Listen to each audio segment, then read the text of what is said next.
Your anatomy is a blueprint. You are an architect. Beneath your skin lie the plans for your fastest, strongest, most powerful self. If you can learn the structure of your skeleton, the makeup of your muscle, and the mechanics of movement, you can create your best possible body.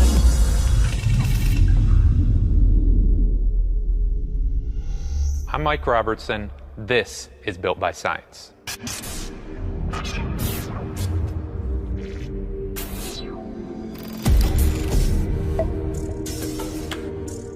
Men and women alike want to build an aesthetically appealing set of shoulders.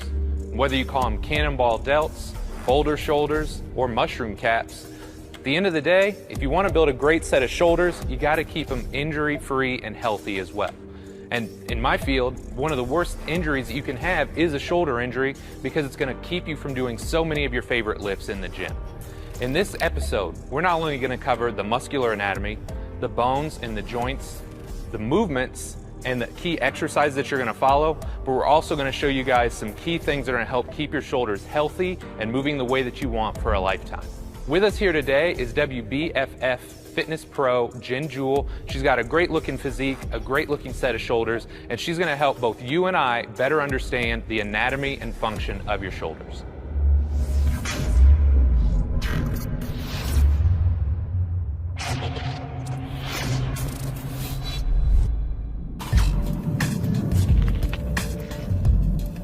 Let's go ahead and dive into the muscular anatomy of your shoulders. One of the best ways to understand this is to think of peeling an onion. On the outermost layer of your onion, you have what are called your deltoids. And these are the big shoulder muscles that most people are interested in building in the gym. So I'm going to use Jen here. And just to give you guys an idea, you've got 3 heads to your deltoids. You have an anterior head, a middle head, and a posterior head. So the anterior head runs from your clavicle or your collarbone, comes down and across and ends up on your humerus or your arm bone. So it starts at the top or front of your clavicle, comes down and across. The second is what's called your middle deltoid. So I'm going to have Jen just give me a little quarter turn here. And if you can imagine, this actually runs from the top of your scapula or your acromion process of your scapula, comes down, and it also attaches on the outer portion of your arm. Last but not least, you have what's called your posterior deltoid, and I'll show this on Jen's opposite side here.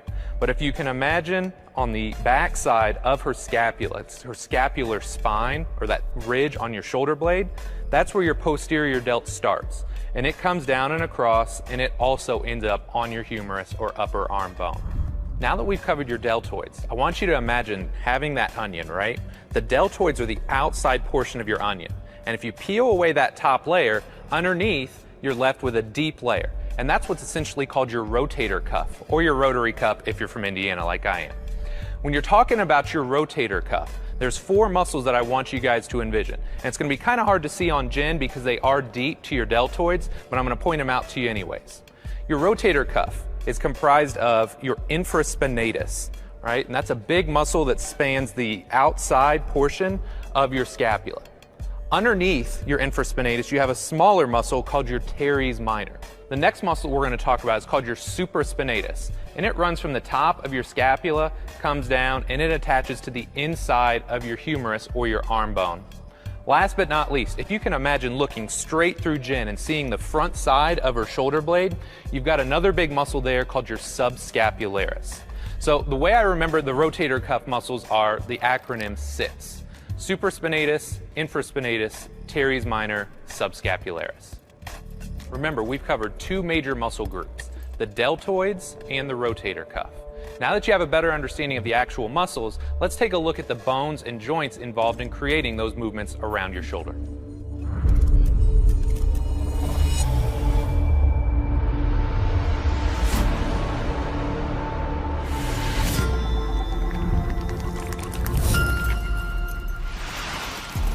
Let's dig in and look at the bones and the joints involved in creating movement around your shoulder. I'm going to have Jen just give us a quarter turn here. And the first thing that we're going to talk about is what's called your thoracic spine, or your middle back. And there's 12 vertebrae here, and if you can imagine, they essentially start at the base of your neck come down, and they end about the top of your lower back. So you've got 12 vertebrae here, and while you may not think they're important, those vertebrae attach to ribs, and then you have your scapula or your shoulder blade, which rests on top of that thoracic spine. So if you can imagine, you've got your scapula right here, and it just kind of rests on the top of your thoracic spine. Last but not least, you have your humerus or your arm bone. And if you can imagine, your humerus is this long upper arm bone. Now, when you're starting to create actual movements, your scapula and your humerus work together to create motion. And as you can imagine, there's a ton of freedom of movement. Your shoulder, like your hip, is a ball and socket joint. So they kind of move into each other like so, and then from that position, you've got tons of freedom of movement. You can flex your shoulder or raise it overhead. You can extend it, bringing it back down towards your side. You can abduct it or lift it away from your body. You can adduct it or add to your body by bringing it closer to the midline. And then last but not least, you have external rotation or opening your arm up, as well as internal rotation. So as you guys can imagine, there's a ton of freedom of movement at your shoulders. Mobility is absolutely critical, but now you guys should have a better understanding of how all those bones and joints work together to create more fluid movement. The next step is to show you guys all these movements with real functions so you can tie the muscles and the bones and joints together to see how it's going to look when you get into the gym.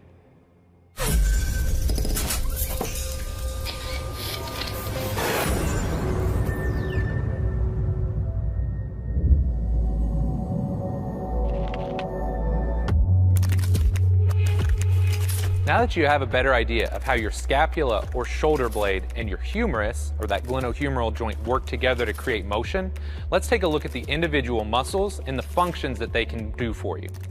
When we're starting off here, we're going to start with your anterior deltoid. And as you'll recall, it starts on the outer portion of your clavicle, comes down, attaches to your humerus, so it spans that glenohumeral or shoulder joint. So when you're in the gym, you're probably used to doing or seeing people do a front raise. So that's where you're really going to bring out your anterior delt. It's not just your anterior delt though, it's also the clavicular portion of your pecs. So these two muscles are working together to create shoulder flexion. Now it only makes sense if you got your anterior delt and it creates shoulder flexion, your posterior delt or the back side of that muscle is going to do the opposite. It's going to create shoulder extension. Last but not least, you've got your middle delt, and it runs from the top of your scapula, comes down, and it attaches to your humerus. And if you've ever done a side lateral or something like that in the gym, that's where you're going to see that middle delt being isolated.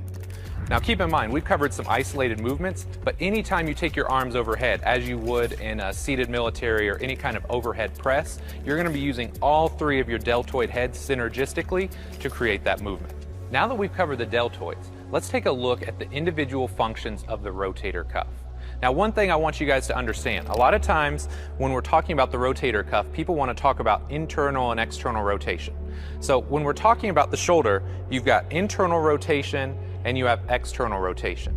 Now, that's not to be confused with, if I bend Jen's elbow just a little bit here, you can actually pronate and supinate your hand as well without necessarily rotating your shoulder.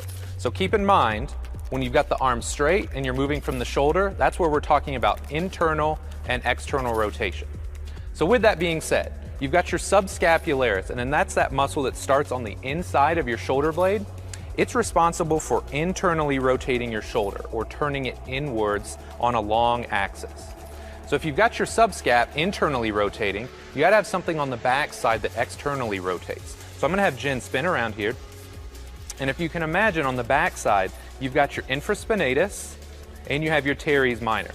So if she's internally rotated and I externally rotate her shoulder, that's where you're going to turn on and engage your infraspinatus and your teres minor. Now, last but not least, if we're talking about abduction of the shoulder, you remember you've got your supraspinatus and it kind of runs along the top of your scapula or your shoulder blade. It's there to abduct or lift your arm away from your side. And a lot of times, if you read the research, and I'm a geek, I read research, it'll tell you that supraspinatus is responsible for about the first 30 degrees of abduction. Now, we've gotten kind of geeky and we've talked about internal rotation, external rotation, abduction. That's all fine and dandy. But when we talk about your rotator cuff, arguably the truest role is to create stability throughout your shoulder joint. So if I just had Jen's arm hanging out here and I pull on her arm a little bit, her rotator cuff works almost like a tractor beam. It's pulling her shoulder back into the socket. So you guys think about when you do a dumbbell row or when you do a chin up and you get long through your arm, your rotator cuff is naturally turning on to create stability throughout your shoulder joint. So while you can do all kinds of isolated movements, if your shoulder and your rotator cuff are doing what they're supposed to, it's not going to take a lot of necessary isolated training to get the kind of result that you're looking for.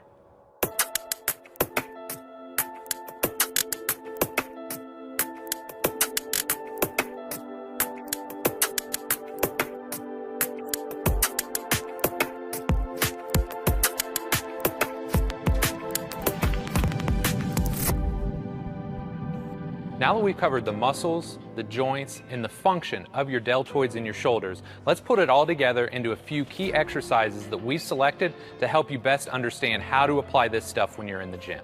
Now keep in mind, this is simply for demonstration purposes. Jen's going to make it look easy, and we couldn't get the 100-pound dumbbells in here for the overhead presses. But overhead pressing is a fantastic exercise. It's really going to help you build all of those deltoid heads, so that's going to be the first exercise that we demonstrate here today. Okay, I'm going to go ahead and have Jen pick up the dumbbells, and one of the things that's most important when you're overhead pressing is a good setup. A lot of times I'll cue my clients and athletes to go with their feet about hip-shoulder width apart, get their abs nice and tight, and their butt nice and tight. When they do this, they've got a really solid foundation, which is not only going to help them move more weight, but it's also going to help them keep their lower back healthy as well. So Jen's going to go ahead and bring the dumbbells up to her shoulders, abs tight, butt tight, and then from this position, she's just going to push straight up overhead.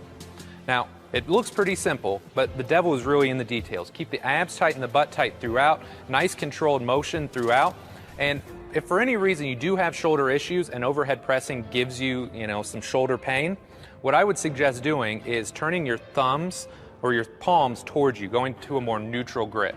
This is just going to give that rotator cuff a little bit more room to breathe, and it's going to take some stress off the shoulders as well.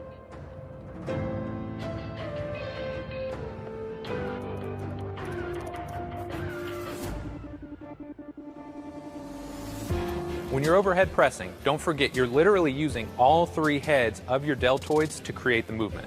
The posterior delt, the middle delt, and finally the anterior deltoid. Now, you'll probably see lots of people banging away with tons of isolation exercises at the gym. Trust me, I get it, I love those exercises too. But if you want to maximize the growth and development of your deltoids, you got to make sure you're throwing a big compound overhead press in your lift. Last but not least, when people go overhead, some people have a tendency to have pain, dysfunction, or they just don't move particularly well into that range of motion. If that's the case, make sure you're getting that checked out, make sure your mobility and your overhead range of motion is there before you go full steam ahead with your overhead pressing.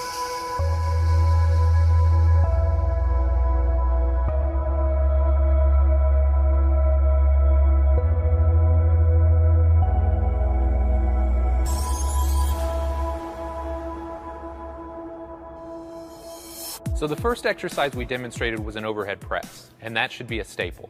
But the second exercise and final exercise that we're going to demonstrate here today is a bent over lateral raise. And I really like this because it helps isolate the posterior deltoid, or the back of the shoulder. So Jen's going to go ahead and set up with these dumbbells here. And what I like to cue my clients to do is soft knees and hips back like you would in a Romanian deadlift or straight leg deadlift.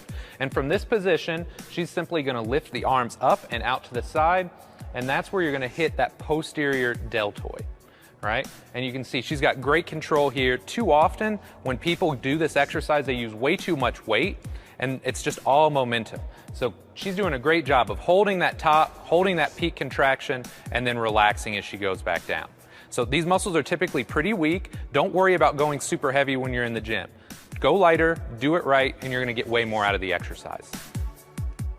Now keep in mind, we've only highlighted 2 shoulder exercises in this episode. If you want to see all the exercises we've selected, make sure to download the full 6-week Built by Science program. In this video, we've covered the muscles, the joints, the function, and some key exercises for your shoulders. But if I can give you guys one takeaway point, it's awesome to have a great looking set of shoulders that would be really strong through your shoulder joints. But the bad news is, if you injure these guys, you're in big trouble. Not only can you not train shoulders, you can't train chest, you can't train back, and even think about legs. A lot of times when you're back squatting, you're putting pressure on that shoulder joint. So it's not just important to build these for the aesthetic or strength purposes, but you gotta keep them healthy as well. So when it comes to your shoulders, make sure you're taking the time and energy to warm up thoroughly before you go through the workouts so you keep yourself healthy and you can keep pushing the iron for as long as you want. With that being said, that's a wrap on this video. Make sure you watch all of the videos because we go into the same amount of depth and detail to show you how all the different muscles in your body work.